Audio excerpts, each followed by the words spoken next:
Welcome to Kings academy. வாங்க நம்ம இன்றைக்கி டாப்பிக்கில் போகலாம். சரி, இன்றைக்கி நம்ம என்ன பார்க்க போகிறோன்னா 7ஆம் வகுப்பு முதல் பருவத்தில் 4வது யூனிட் பார்க்க போகிறோம். இது வந்து லேப் அசிஸ்டண்ட்டில் இந்த கட்டாயம் இந்த கொஸ்டின் இருக்கும். அதே மாதிரி பிசிக்கும் யூஸ்ஃபுல்லாக இருக்கும்.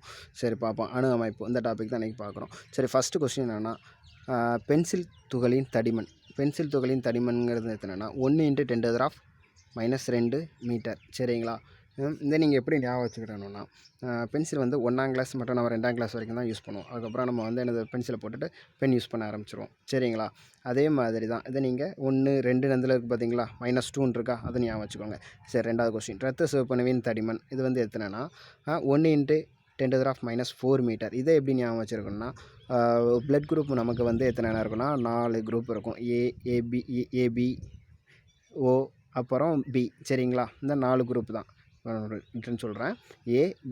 ஏபி ஓ அப்படிங்கிற 4 குரூப் தான். பாருங்கள், இந்த 4 குரூப்பாக இது வந்து நீங்கள் பிசி அப்படின்னு வச்சுக்கலாம். 1 × 10⁻4 மீட்டர். சரி, வைரஸ் தடிமன் வந்து எத்தனை 1 × 10⁻6. இது எப்படி ஞாபகிப்பீங்க? வை பக்கத்தில் எனது ஒரு கை வைங்க. வைகைங்கிறது எனது 6ங்கிறதுனால இங்கே பாருங்கள் 1 × 10⁻6 மீட்டர்னு இருக்குது. சரிங்களா? இது ஈஸியாக ஞாபகம் வச்சுக்கலாம். சரி, தூசிங்கிறது 1 × 10⁻7. இங்கே 7 இருக்குது. 7 மீட்டர் 7 இருக்கா. இந்த தூசி எப்படி ஞாபகிப்பீங்க? வீட்டில் நம்ம 7 நாள் தூத்தாலும் அந்த தூசி வந்து என்னது பறந்துக்கிட்டே வச்சுக்கிட்டு தான் இருக்கும். அதனால் -7ங்கிறது நீங்கள் நல்லா ஞாபகம் வச்சுக்கலாம். சரிங்களா?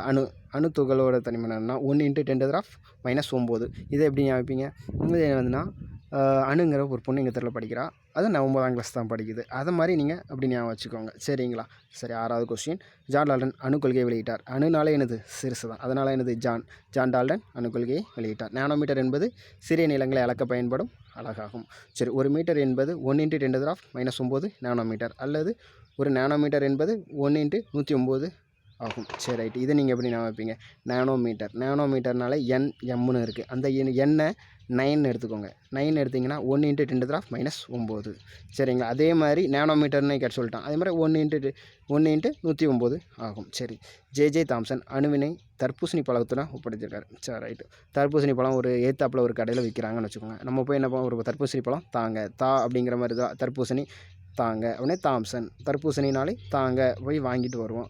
நீங்கள் ஜே தாம்சன் அப்படின்னு ஞாபகம் வச்சுக்கோங்க. சரிங்களா? ஜே தாம்சன் எதிர்மின் சுமையை கண்டறிந்ததற்கு 1906 நோபல் பரிசு கிடச்சிருக்கு. நான் அப்போ என்ன சொன்னேன்? எதிர்த்தாப்பில் உள்ள கடன் தான் சொன்னேன். அதே மாதிரி எதிர்த்தாப்பில்னா நீங்கள் இதை வந்து என்ன வச்சுக்கணும்? தர்பூசணி எதிர்த்தாப்பில் உள்ள கடையில் கிடைக்கும். அப்படின்னா இதெல்லாம் எதிர்மின் சுமை அப்படிங்கிற மாதிரி இதை ஞாபகம் வச்சுக்கோங்க. இப்போ ரெண்டாவது, நீங்கள் தர்பூசணி பழம் சாப்பிடும்போது அப்படி கையில் அப்படி 6 மாதிரி வடியும். அப்படி பார்த்துருக்கீங்களா? அப்படி கை ஃபுல்லாக அப்படி வடிஞ்சு இந்த முழங்கையிலேருந்து கீழே சொட்டாக விடும். அதே மாதிரி நீங்கள் இது ஈஸியாக ஞாபகம் வச்சுக்கலாம். 6 அப்படிங்கன்னா தர்பூசணி பழம் சாப்பிடும்போது நமக்கு 6. அப்போனா எனது ஜே தாம்சன் வந்து 1906 நோபல் பரிசு பெற்றிருக்காங்க. சரி, புரோட்டான்கள் என்பவை அணுக்கருவில் அமைந்துள்ள நேர்மின்னோட்டமற்ற துகள்கள். இது உங்களுக்கு தெரியும். நியூட்ரான்கள் வந்து எவ்வித மின்சுமையும் பெற்றிருக்காது.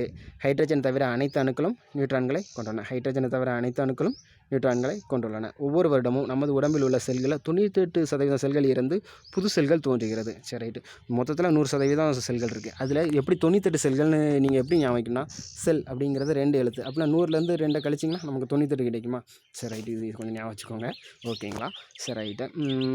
நமது உடம்பில் ஏற்றத்தாழ 7 பில்லியன் செல்கள் காணப்படுது. நம்ம உடம்புல 7 பில்லியன் செல்கள் காணப்படுகிறது. சரி, ரைட்டு. இதை நீங்கள் எப்படி ஈஸியாக ஞாபகம் வச்சுக்கிட்டோன்னா ஒரு ஏழை பிள்ளைகிட்ட செல் கிடைக்குமா? இது பணக்கார பிள்ளைகிட்டனா தூங்குறதுக்கும் வைக்கிறதுக்கும் கையில் செல்லை கொடுத்து தூங்க வைக்கணும்னு பார்க்குறாங்க. இது ஒரு ஏழை பிள்ளைக்கு அது கிடைக்குமா? கிடைக்காது. இதனால் என்னது இதை நீங்கள் ஈஸியாக ஞாபகம் வச்சுக்கலாம். நமது உடம்பில் ஏறதால 7 பில்லியன். பிள்ளைங்கிறது பில்லியன் அப்படிங்கிற மாதிரி அதை ஞாபகம் வச்சுக்கோங்க. சரிங்களா? அடுத்துட்டு 16வது கொஸ்டின் பார்க்கலாம். ஒரு அணுவின் நிறையானது அணுக்கருவில் அமைந்துள்ள புரோட்டான்கள் மற்றும் நியூட்ரான்களின் நிறையை மட்டுமே சார்ந்திருக்கும். நிறையை மட்டுமே சார்ந்திருக்கும். என்னது? புரோட்டான்களோட மற்றும் நியூட்ரான்களின் நிறையை மட்டுமே தான் சார்ந்திருக்கும். இது நீங்கள் என்ன சொன்னால் அணு வந்து என்னது ஸ்கூலுக்கு பெறப்பட்டு நிற்கிறா அப்படிங்கிற மாதிரி ஞாபகிச்சுக்கோங்க. இது ஊடல் எலக்ட்ரான் வரும், அதை மட்டும் மறந்துடுங்க. இது எப்படி ஞாபகம் வச்சுன்னா அணு வந்து என்னது ஸ்கூலுக்கு பெறப்பட்டு நிற்கா. புறப்பட்டு பூ அப்படிங்கிற இருக்கா. அப்புறம் புரோட்டான்கள் நிற்கிறாங்கிறது நியூட்ரான்கள். 2 சேர்ந்தால் தான் என்னது ஒரு அணுவின் நிறை. இதை இப்படி ஞாபகம் வச்சுக்கோங்க. அணுக்கருவின் காணப்படும் 2 வகையான துகள்களான புரோட்டான்கள் மற்றும் நியூட்ரான்களை எப்படி சொல்கிறேன்னா நியூக்ளியான்கள்னு அழைக்கிறோம். சரிங்களா? வாங்க 18வது கொஸ்டின். புரோட்டானை கண்டறிந்தவர் யார்? Ernest Rutherford. நம்ம ஊரில் புரோட்டா வந்து என்னது ஃபேமஸ், உங்களுக்கு தெரியும். பரோட்டா சும்மா தருவானா? தரமாட்டான். ரூபா கிட்ட தான் தருவான். அதான் ரூதர்ஃபோர்ட் அப்படிங்கிற மாதிரி இதை நீங்கள் ஞாபகம் வச்சுக்கோங்க. ஓகேங்களா? சரி, ரைட்டு. அதோட நிறைய என்னத்துனா 1.6726 × 10⁻23 7 சரிங்களா. சரி எலக்ட்ரான் ஜே தாம்சன் இது உங்களுக்கு தெரியும். அதோட நிறை என்ன, அவங்களோட நிறை என்னென்னா, எலக்ட்ரானோட நிறை என்னென்னா 9.1093 × 10⁻31 சரிங்களா. சரி நியூட்ரான் இதை கண்டறிந்தவர் யாருன்னா ஜேம்ஸ் சாட்விக். இதோட நிறை என்னென்னா 1.6749 × 10⁻27. இதை பார்த்தீங்களா, இதோட நிறையும் கிட்டத்தட்ட ஒரே மாதிரி தான் இருக்கும். இது புரோட்டான்கள் அதோட நிறையும் நியூட்ரானோட நிறையும் ஒன்று போல தான் இருக்கும். அதனால் நீங்கள் இதுக்கு ரொம்ப டிஃப்ரெண்ட்லாம் இருக்காது, ஈஸியாக நீங்கள் ஞாபகம் வச்சுக்கலாம். சரி ரைட்டு, வாங்க அடுத்த கொஸ்டின் பார்க்கலாம். 20வது கொஸ்டின். ஒரு அணுவின் உட்கருவில் உள்ள புரோட்டான்களை தனிமத்தை நேர்மறை செய்கிறது. புரோட்டான்கள் தான் ஒரு தனிமத்தை செய்யுது. ஓகேங்களா. சரி எக்ஸாம்பிள் என்னென்னா, ஒரு அணுவின் உட்கருவினில் ஒரே ஒரு புரோட்டான்கள் இருந்தால் அத்தகைய என்னது சொல்கிறோன்னா ஹைட்ரஜன் என்கிறோம். ஒரே ஒரு தான் ஹைட்ரஜன் சொல்கிறோம். சரி ரைட். 21வது கொஸ்டின். ஒரு அணுவில் காணப்படும் எலக்ட்ரான்கள் அல்லது புரோட்டான்கள் மொத்த எண்ணிக்கை அதை அணுவின் அணு எண் அப்படிங்கிறாங்க. அணு எண்ணை நம்ம இசட்னு சொல்கிறோம். சரி ரைட், வாங்க. நிறை எண் = புரோட்டான்களின் எண்ணிக்கை + நியூட்ரான்களின் எண்ணிக்கை. நிறை எண்ங்கிறது A, புரோட்டான்களின் எண்ணிக்கைங்கிறது P, நியூட்ரான்களின் எண்ணிக்கை N. சரி ரைட். லித்தியத்தின் நிறை எண் எத்தனை? 7. லித்திங்கிறத சித்தின்னு ஞாபகம் வச்சுக்கோங்க. சித்தி வாரத்தில் 7 நாள் ஓடும். ராதிகா மேடம் அவங்க நடித்த சீரியல் ஒன்று. லித்தியங்கிறது சித்தி அப்படிங்கிற மாதிரி இதை நீங்கள் ஞாபகம் வச்சுக்கோங்க. வாரத்தில் 7 நாளும் நமக்கு ஓடிச்சு, நம்ம பார்த்தோம். சரிங்களா. சரி ரைட்டு. சோடியத்தின் நிறை என்ன அப்படின்னா ஒரு ஜோடி. இல்லை நீங்கள் சயின்ஸில் ஒரு குரோமோசோம்கள்னு பார்த்துருப்பீங்க. 46 குரோமோசோம்கள் உண்டு.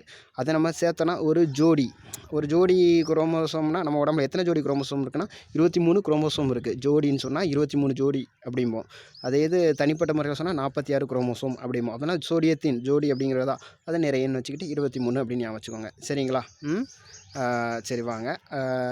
அப்புறம் 25வது கொஸ்டின். ஒரு தனிமத்தின் அணுக்கள் ஒரே அணு எண்ணையும் வெவ்வேறு நிறை எண்ணையும் பெற்றவை ஐசோடோப்புகள்.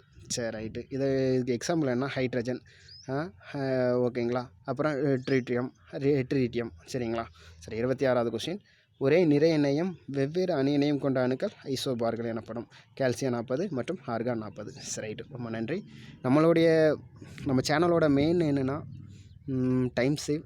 அப்புறம் இது உங்களுக்கு ஈஸியாக ரீகால் பண்ணுறதுக்கு உங்களுக்கு யூஸ்ஃபுல்லாக இருக்கும். இந்த ஒரு பாடத்தை நீங்கள் கணக்கு பார்த்தா ஒரு 5 நிமிஷம் 6 நிமிஷத்தில் படிச்சிட்டிங்க.